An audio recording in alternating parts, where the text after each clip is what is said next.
Hey horror fans, welcome back to Room 237, coming at you with another review.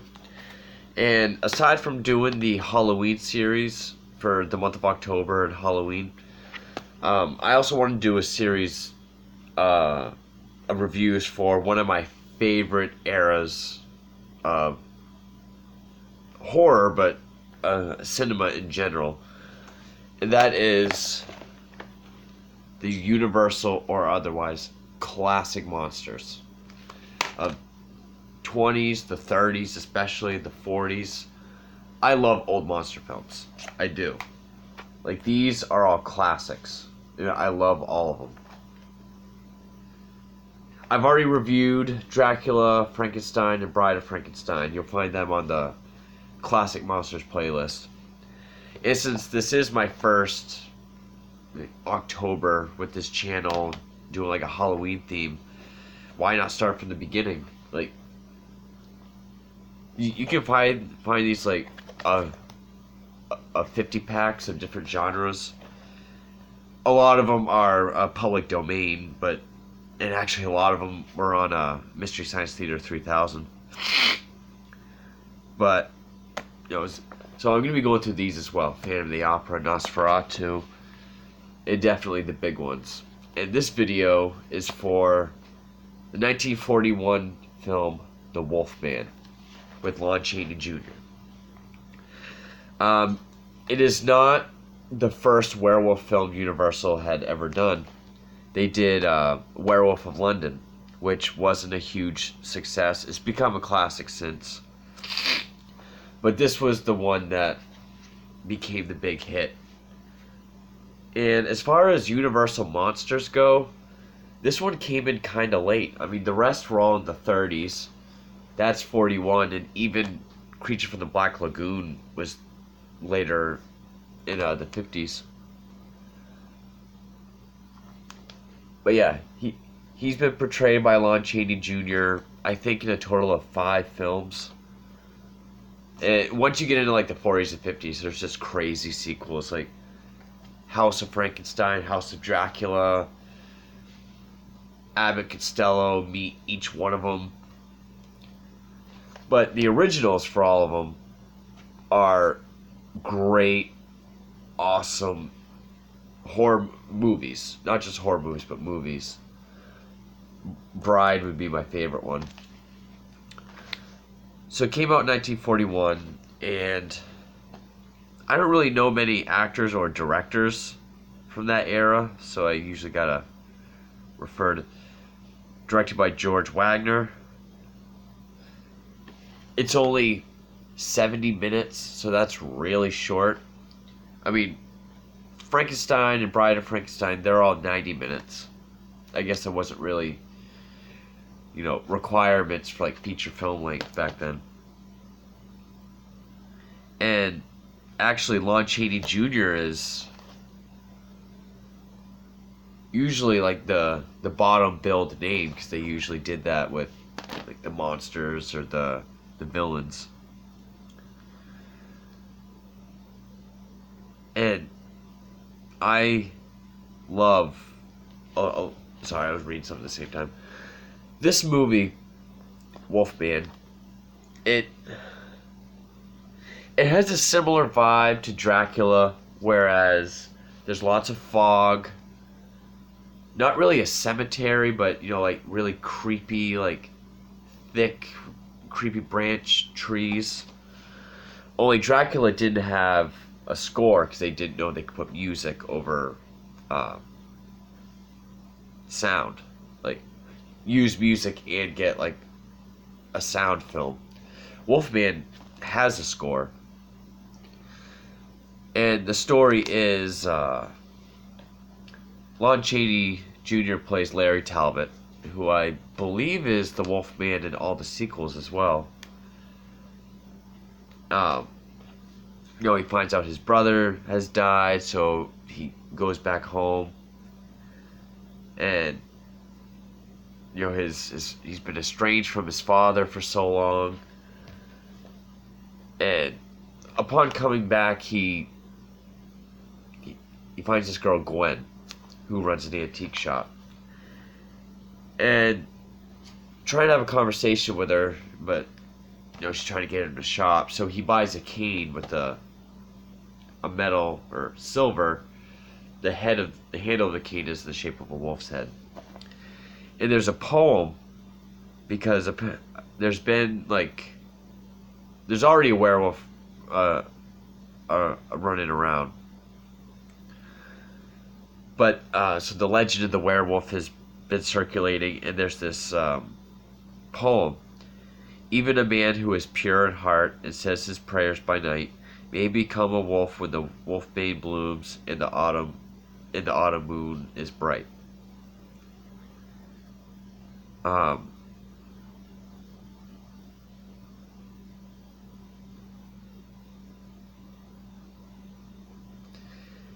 At some point, there's this fortune teller played by Bela Lugosi, who he can see the pentagram on people's hands. That's like the sign of the werewolf.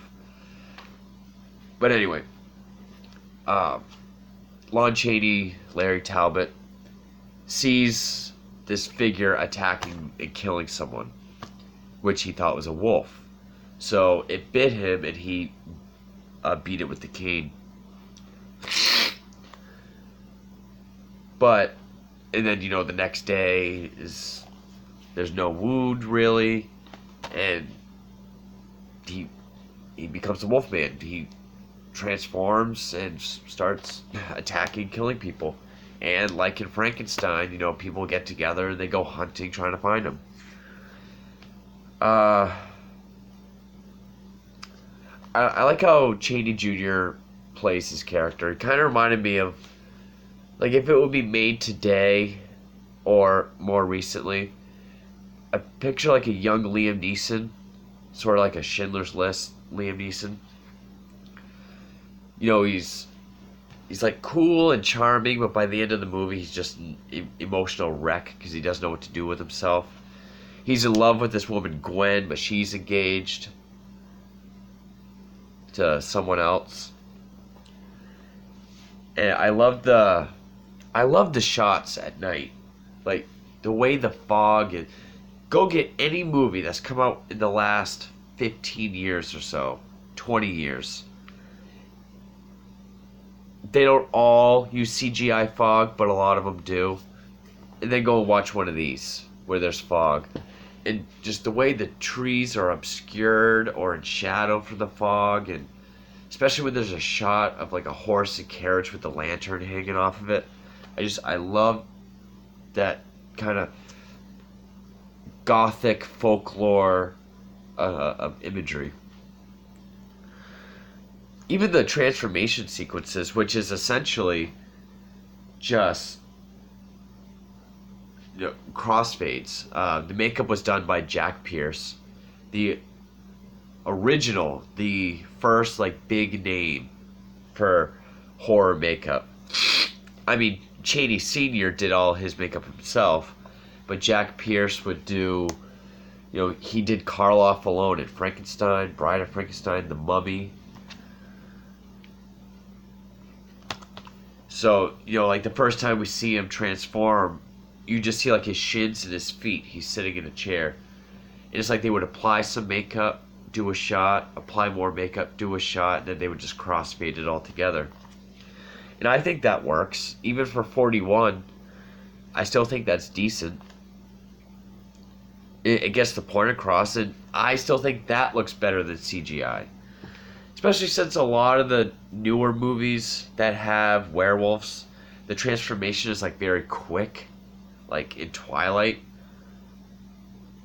And in Twilight, can't they transform on command? Like they can just poof, now I'm a werewolf. This is my favorite look for a werewolf. I have always associated werewolf as in half man, half wolf. Therefore, they look like a wolf with some human attributes, but they walk on their hind legs like a human. Can wear clothes, they don't have to. Also, I like how Chaney, he walks on like the balls of his feet, so like his heels up in the air, kind of like, sort of like how a dog walks. He acts through the makeup very well. You can always tell if he's like angry or in pain or worried. There's a part where he's even sleeping after he's been caught in a trap. Just the way he like quivers his lip while he's like sleeping. He acts through the makeup very well. But yeah, like I was saying about the crossfading, it still looks better than any CGI. Is it as good as the American Werewolf in London transformation? Absolutely not.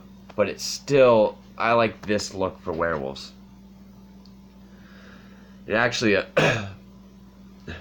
a funny story.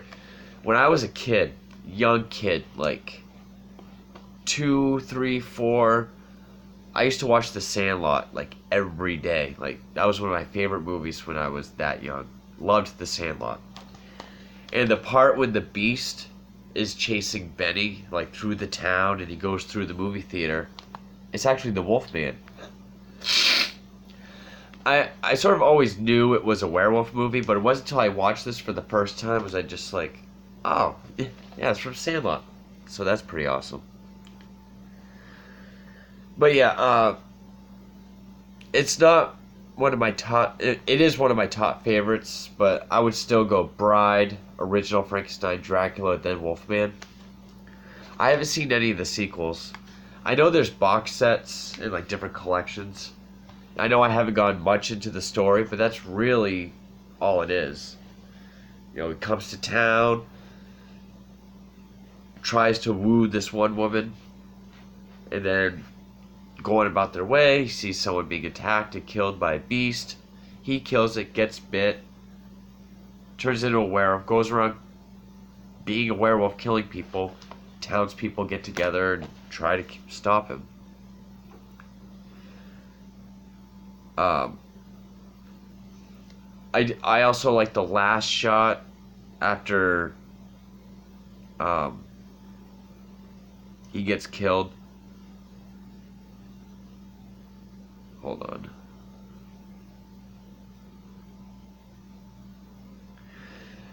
There's like this gypsy woman who is also in the clips from Sandlot, who kind of looks out after him. She knows about werewolves, and she knows Larry isn't doing this.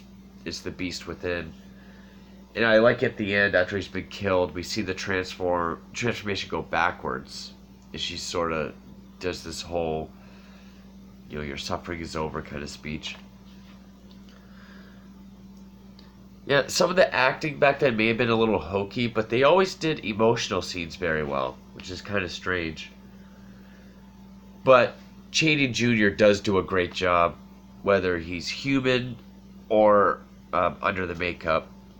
Especially the scene where it's like he's changed back into Larry, and he goes to see Gwen. She says, I'll leave with you, because he says he has to leave town because everyone's hunting him.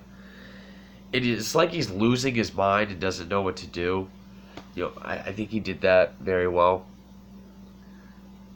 They just don't make horror movies like this anymore.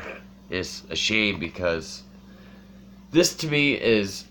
Actually, this is probably the finest era for horror films.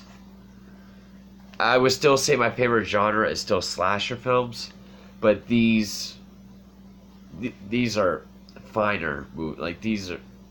As far as filmmaking and films as a whole go, and cinema in general, I would say this is the best era for horror. But that is Wolfman, so thank you for watching.